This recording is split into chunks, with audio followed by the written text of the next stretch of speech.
नमस्कार। आज हम शुरू कर रहे हैं दूसरा दिन फ्री एस्ट्रोलॉजी क्लासेस का। मैं हूं सचिन मित्तल एडवोकेट, ये हैं मेरे अंकल। नमस्कार। तो आज हम क्या सीखेंगे, हमारे दर्शकों को बताइए। वकील साहब, आज अपन सीखेंगे, जैसे कल हमने कुंडली का अध्ययन किया था तो 1 से 12 तक के भाव थे। इनकी संख्याओं के हिसाब से इनको राशि के नाम क्या हैं और उनके स्वामी कौन है। तो आज इन 12 भावों के हम यहाँ पर इनकी संख्याओं के हिसाब से राशि का नाम और उसके स्वामी का नाम दोनों का अध्ययन करेंगे।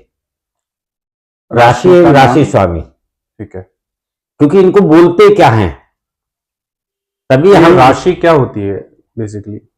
जैसे आपका अपना कोई मकान है तो उस मकान की अपनी एक पहचान होती है, वही पहचान इन ग्रहों की है जो उस संख्या के आधार पर इन्हें प्राप्त है।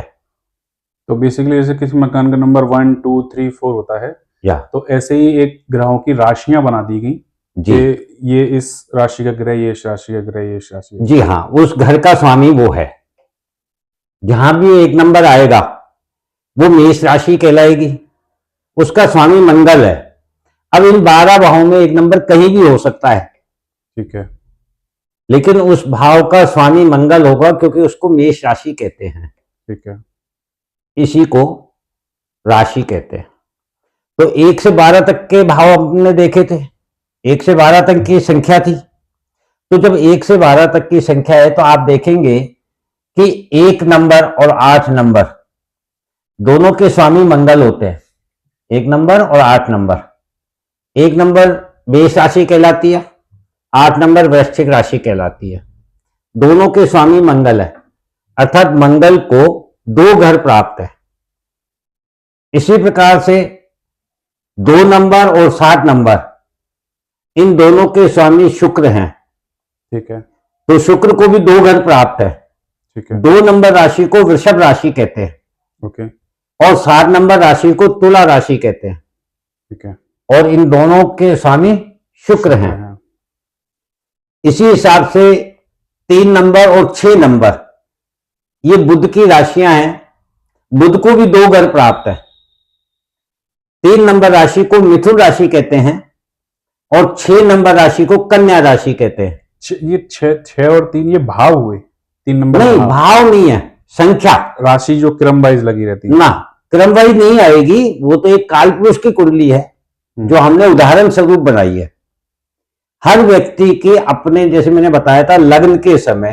नहीं, 3 क्या है? राशि भाव है, संख्या है? संख्या, घर का मकान का नंबर। ठीक है, तो ये 12 नंबर तक मकान होते हैं। 1 से 12 तक के 12 नंबर तक के मकान होंगे बेसिकली।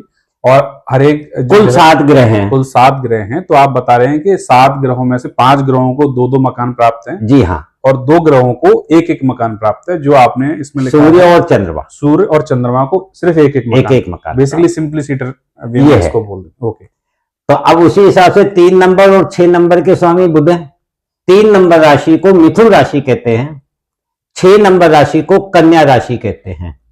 किसी भी घर को पहचानने के लिए उसकी अपनी एक पहचान होती है, उसका अपना एक स्वामी होता है, वही इन ग्रहों के साथ है स्वामी। क्योंकि कल हमने आपको बताया था तत् पिंडे पिंडे तत् पिंडे चलिए कोई बात नहीं, तत् ब्रह्मांडे। ओके।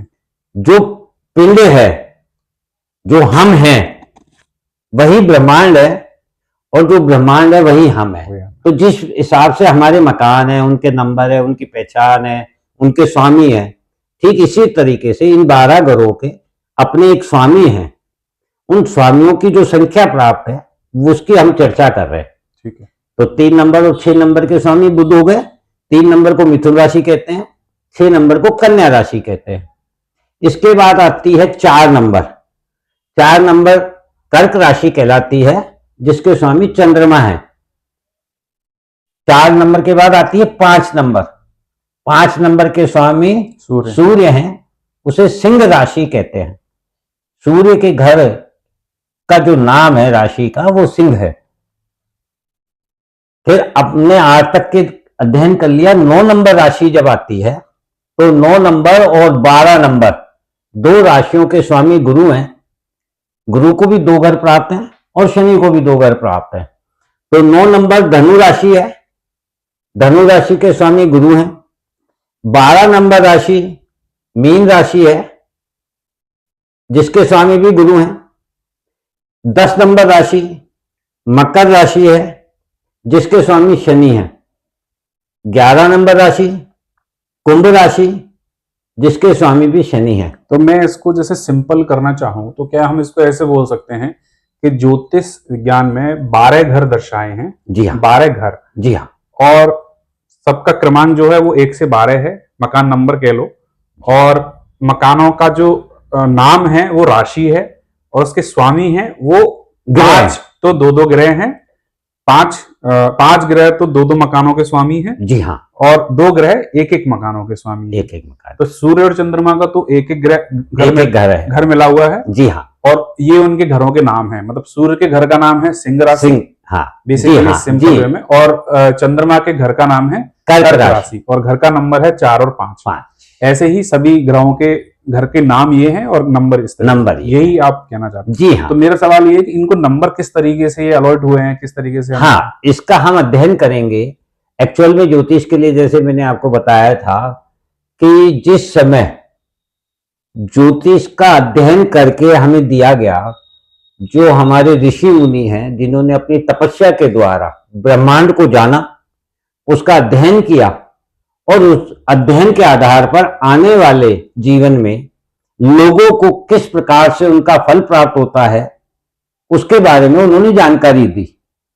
तो जो जानकारी उन्होंने दी है उसका विस्तार से हम वर्णन करेंगे। तो वो उसके आधार पर ऋषि मुनियों ने ये सब घर वगैरह, ऋषि मुनियों ने ये घर अध्यात्म के द्वारा, अपनी से बनाए हुए, साधना के द्वारा, अपनी तपस्या के द्वारा, जैसा कि कल भी हमारी बात हुई थी कि ये कोई शिक्षा का क्षेत्र नहीं है, ये साधना का क्षेत्र है, और साधना के द्वारा ही अध्यात्म की जानकारी प्राप्त की जा सकती है। अब आप देख लीजिए, आप स्वयं वकालत के पेशे में होते हुए भी अचानक से आपकी जिज्ञासा जागृत हुई, और उस जिज्ञासा के तहत आपने सीखने की इच्छा प्रकट की, और उस इच्छा में भी आपने अपने स्वार्थ तक ना रह करके परार्थ की भांति रखते हुए आपने कहा क्यों नहीं अंकल हम एक चैनल बनाएं, और लोग भी जो सीखना चाहते हैं उन्हें इसका अवसर प्राप्त हो और वे भी अपने जीवन को सफल बना सकें। तो यही अध्यात्म है जो स्वार्थ से परे है और साधना है। तो इस प्रकार से ये हमने 12 घर जाने। 2 छाया ग्रह हैं, राहु और केतु। राहु और केतु को कोई घर प्राप्त नहीं है, फिर भी हम अध्ययन करने की दृष्टि से हमारे जो ऋषि मुनि हैं उन्होंने हमें बताया कि राहु जो है मिथुन और कुंभ राशि को अपनी राशि समझता है, अपना घर समझता है, मतलब वहां जाके उसे कंफर्ट महसूस होता है, दादागिरी करता है। इसलिए आप इसको दादागिरी कह सकते हैं, आप इसको अपना स्वामित्व कह सकते हैं। नहीं, स्वामित्व तो किसी और ग्रह का है, पर वो इन पर ज्यादा प्रभाव डालता है। हाँ, जैसे आप मेरे मित्र हैं तो आपके घर में आकर मुझे अपना सा लगेगा, पर स्वामित्व तो नहीं मिला। स्वामित्व तो नहीं मिला, लेकिन वो सारे अधिकार मुझे प्राप्त हो सकते हैं जो आपको प्राप्त है। ठीक है। तो हम यदि इतने क्लोज हैं तो मुझे वह सभी अधिकार आपके घर में प्राप्त हो सकते हैं जो आपको प्राप्त है। ठीक इसी प्रकार से मिथुन राशि के स्वामी बुध होते हैं, कुंभ राशि के स्वामी शनि होते हैं, और इन दोनों के मित्र हैं राहु। इसलिए राहु मिथुन राशि में और कुंभ राशि में स्वयं को बलशाली मानते हैं, वहां उनको अपना कार्य कर्म क्षेत्र करने में सफलता प्राप्त होती है। जैसे आदमी कितनी भी यात्रा करके आए, जब अपने घर में आता है तो उसे सुकून प्राप्त होता है, ठीक इसी प्रकार से राहु को मिथुन और कुंभ में सुकून प्राप्त होता है, अपना फल देने में सक्षम होता है। केतु ग्रह जो है वह धनु और मीन राशि जो गुरु की है, दोनों राशियां, वहां स्वयं को स्वतंत्र महसूस करता है, क्योंकि केतु मोक्ष का कारक ग्रह है और धर्म का कारक ग्रह है। धनु राशि धर्म की है और मीन राशि मोक्ष की है। इस प्रकार से ये 9 ग्रह हैं।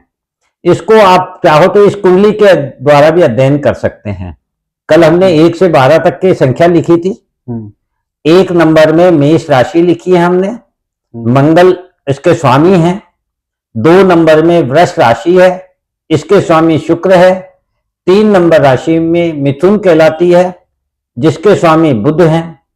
4 नंबर राशि के कर्क राशि कहलाती है, जिसके स्वामी चंद्रमा है। 5 नंबर राशि सिंह राशि कहलाती है, जिसके स्वामी सूर्य है।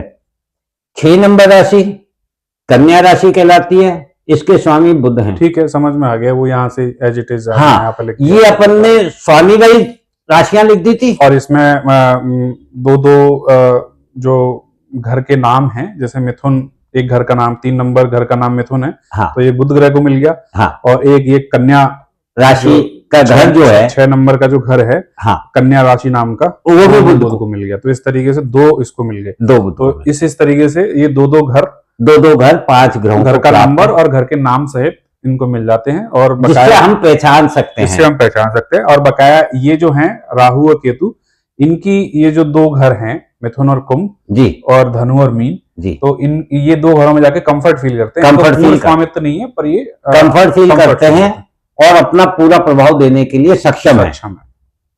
कोई भी मित्र अब जब अपने घर में जाता है, अपने मित्र के घर में जाता है, तो वहां वह कंफर्ट महसूस करता है। और कोई शत्रु जब अपने किसी के घर जाता है, तो वहां अनकंफर्ट होता है, वहां डिस्टर्ब करता है, वहां परेशानियां उत्पन्न करता है। यही इन ग्रहों के साथ है। इनमें भी मित्रता और शत्रुता है। उसके हमारे गुरुजन ने 2 ग्रुप हमको दिए थे। इस ग्रुप को आप यूं समझ सकते हैं कि चंद्रमा, सूर्य, मंगल और गुरु, ये चारों मित्र हैं। ठीक इसके सामने शनि, शुक्र, राहु और केतु, ये चारों मित्र हैं। इसमें बुध नहीं आया, क्योंकि बुध को बालक ग्रह माना गया है। ये ब्रह्मांड में ग्रहों में राजकुमार है, इसलिए ये जिसके साथ भी जाता है बच्चा, जिसके। मैं एक सवाल पूछना चाहता हूँ। जैसे आपने यहाँ पे 2 राहु की 2 राशियां लिखी, मिथुन और कुंभ जी, तो मिथुन राशि का स्वामी है बुध है, बुध, इसका 3 नंबर घर है जी। लेकिन आपने यहाँ पर राहु के साथ में मित्रता बुध का कहीं जिक्र नहीं किया। मैं वही बताने जा रहा हूँ आपको बुध के लिए ही, हम्म। ये चारों मित्र हैं। ये चारों मित्र हैं, इनकी इससे शत्रुता है, इनकी इससे शत्रुता है। बुध की किसी से शत्रुता नहीं है, क्योंकि एक बालक की किसी से शत्रुता नहीं होती। ओके। वह जिसके साथ भी जाता है उसी को अपना मित्र बना लेता है।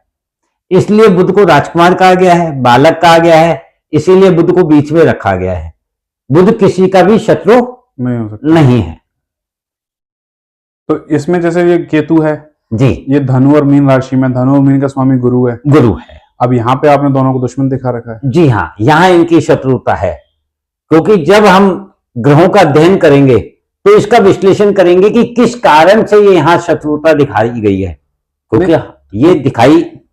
ये जो हमको समझाई गई है, जो दिखाई गई है, या जो समझने की चीज है इसमें, वो हमारे ऋषि मुनियों ने हमें बताई है, क्योंकि इनको पाप ग्रह माना गया है।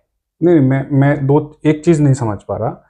जैसे अब ये केतु है, जी हाँ, ये केतु अगर धनु राशि में आता है, जी हाँ, या मीन राशि में आता है, जी हाँ, शत्रु के घर में आ रहा है।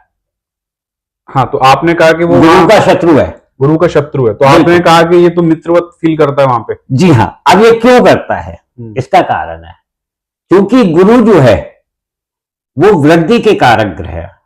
वृद्धि कुछ प्राप्त होती है तो उसको वृद्धि कहते हैं। फिर वह चाहे परिवार हो, संतान हो, धन हो, सम्मान हो, धर्म हो। केतु डिटेचमेंट के कारक ग्रह है, ये बंधन से मुक्त करते हैं। गुरु ज्ञान और धर्म के द्वारा बंधन से मुक्त करते हैं, शिक्षा के द्वारा मुक्त करते हैं। केतु काम ही डिटैचमेंट का करते हैं, क्योंकि इनके पास इंद्रियां नहीं है। एक ही ग्रह के 2 पार्ट हैं,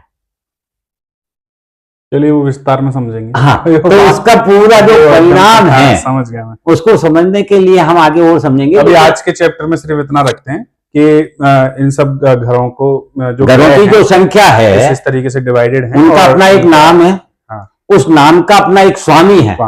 जैसे हमारा अपना मकान है, उस मकान का अपना एक नाम, एक एड्रेस, एक राशि कह रहे हैं, और उस मकान का राशि का एक स्वामी जिसको हम ग्रह कहते हैं, जिसको ग्रह। और दो ग्रह ऐसे हैं जिनका कोई मकान नहीं है खुद का, लेकिन इन दोनों को ये अपना मानते हैं और वहां जाके ये कंफर्ट महसूस करते हैं।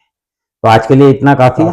Thank you. क्योंकि एक साथ सारा सीख नहीं पाएंगे, बिल्कुल धीरे धीरे समझेंगे तो आगे तक जा पाएंगे। ये जरूर देख लेना, 4 ग्रह हैं जो शुभता प्राप्त किए हुए हैं, 4 ग्रह हैं जो अशुभता प्राप्त किए हुए हैं, और बुध जो है राजकुमार है जी। शुभ ग्रहों की बकाया और ग्रह 9 हो गए ना, 4 4 8 9 राशियां 12 हो गई। हाँ ठीक है। चारों शुभ ग्रह अपने आपस में मित्र हैं, अशुभ ग्रह आपस में एक कॉमन है। तो नमस्कार आज के लिए। Thank you so much. आपके अगर कोई भी सवाल हो, अगर आप कुछ भी अपने कुंडली में जानना चाहते हैं, तो हम नेक्स्ट एपिसोड में आप उसका जवाब देंगे। आप हमें कमेंट बॉक्स में अपना सवाल लिख सकते हैं, हम कोशिश करेंगे अंकल से वो सवाल एपिसोड की शुरुआत में आपसे पूछें। आज के लिए धन्यवाद। Thank you so much. जय हिंद, जय भारत।